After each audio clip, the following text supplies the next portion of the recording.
They built the Transcontinental Railroad with public land and public loans, then quietly gave the men who voted for those loans the chance to buy into the profits they had just authorized. How does a nation hand its richest infrastructure project to a private group, and then watch that group turn taxpayer money into private gold? Who exactly profited, and why did Congress look the other way until a newspaper made the ledger public? Keep that question, because the answer lives in contracts, letters, and a single poisonous idea. Make the law pay for the builders, and the builders will pay for the law. In the 1860s, the federal government offered what looked like an extraordinary civic bargain. Under the Pacific Railway Acts, the United States promised loans of $16,000 to $48,000 per mile, depending on terrain, and it handed millions of acres of public land to the companies that would finish the railroad. The math was simple on paper: build the line, sell the land, repay the bonds, and stitch the continent together.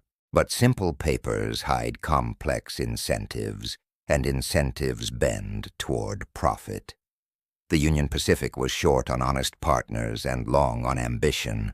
Thomas Durant and other insiders created a second company to build the line, Crédit Mobilier of America. Yet that company was not a neutral contractor. It was controlled by the same people who ran the railroad. Crédit Mobilier invoiced the railroad at inflated prices, cashed government checks, and then turned those checks into securities and dividends that lined the pockets of directors. The result was not a scandal in the abstract. It was a clear arithmetic.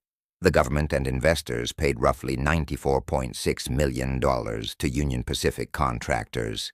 Crédit Mobilier collected about $50.7 million, and insiders pocketed nearly $44 million in excess, money that could be repackaged as dividends, stock, or political favors. The scale mattered. $43.9 million in the 1860s could rewire influence across a generation. Once you see the financial motor, the human scenes come into focus. Picture Oakes Ames, a wealthy Massachusetts congressman who had become the company's salesman on the Hill, counting not just profit, but political capital. In a letter to an investor, he admitted a strategy that read like a confession. "We want more friends in this Congress," he wrote, "and if a man will look into the law, it is difficult to get them to do so unless they have an interest to do so." That sentence is the engine of the story. The moment a business model became a lobbying campaign paid in stock instead of cash.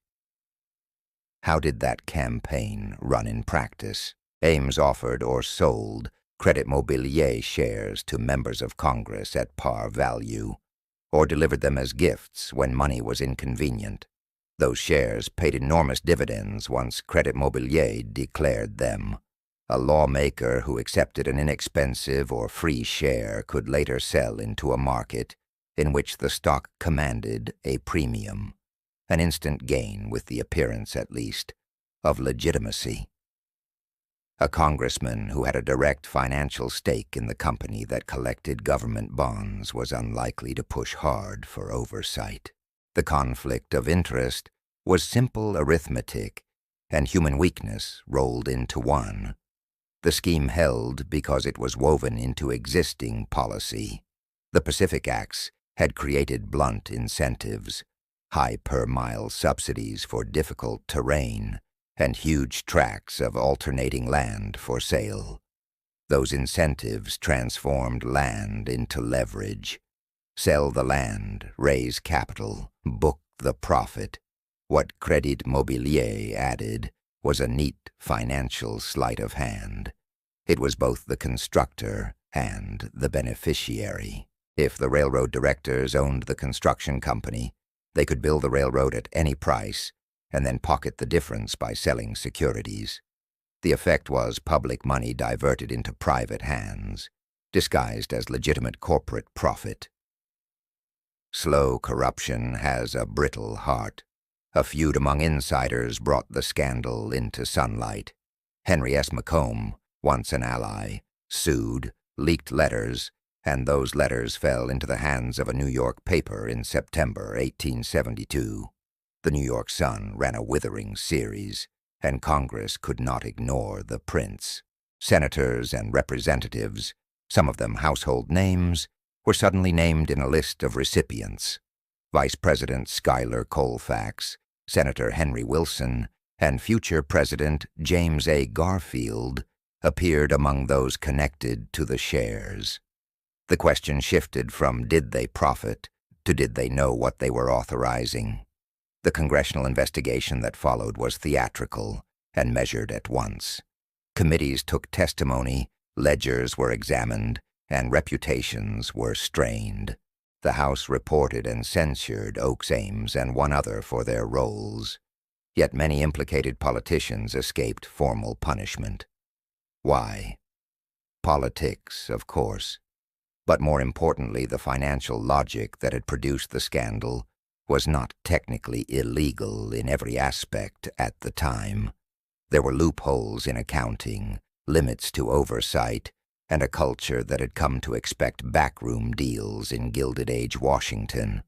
Still, the public learned what the ledgers recorded, and anger rippled outward. One statistic became the spine of popular outrage.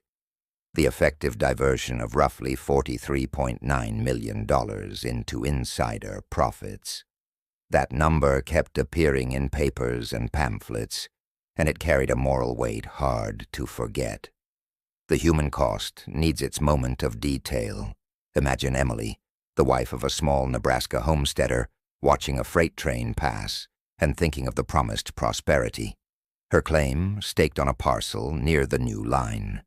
She paid her fare of hope with the expectation that towns would sprout and markets would open. Meanwhile, in a Washington parlor, a congressman tucked a few shares into an envelope and told a friend they were a sound investment. Emily's gain depended on a fair process and public investment. The congressman's gain came from rigging the terms, so the risk and the public bill carried the price. Two scenes, one railroad, very different returns.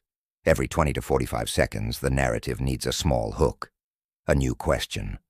Did these men think what they were doing was wrong? Some downplayed it as common practice. Some defended the railroad as nation-building. Many simply treated lawmaking as another marketplace. But the Treasury records do not lie. Money flowed where rules let it flow. And when a democratic process depends on men whose fortunes rise with specific laws, the line between public policy and private profit blurs. Here is one of those reveals that earns a pause. The scandal did not merely stain reputations. It reshaped public trust, and it fed a broader critique of the post-war financial order. In the decade that followed, Americans debated whether public subsidies should be handed in such large, blind tranches to private companies. In short, the question became institutional. How do you design infrastructure finance to serve the public, not private leverage? If this makes you look at your bank balance or your land deeds differently, consider joining our conversation and we will keep pulling these threads. There is a modern echo to this old arithmetic. Today, corporate lobbying and government contracting are not relics. Federal lobbying spending hit new records in recent years, with nearly $37 billion in concentrated influence seeking across Washington.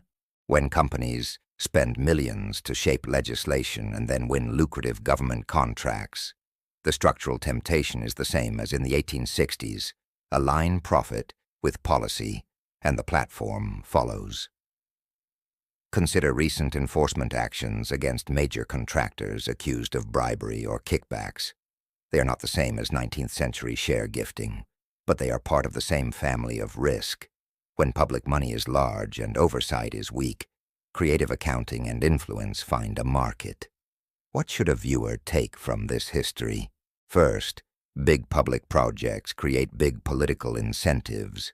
The design of finance matters more than rhetoric. Second, transparency and independent oversight are not optional. They're the only brakes on private capture of public capital. Those are not abstract lessons. They are warnings. Close your eyes for a moment and picture the ledger again. On one side, the government's promise, land, bonds, and the language of nation building. Which side would you trust without a public eye? This story ends in censures and headlines, but not in neat justice. Many involved remained politically active. The railroad kept running. The land developed. The country kept its railway spine. We can study the ledgers and the letters and still be surprised by the human choices inside them. Financial logic explains the mechanism, but human choices explain the stain.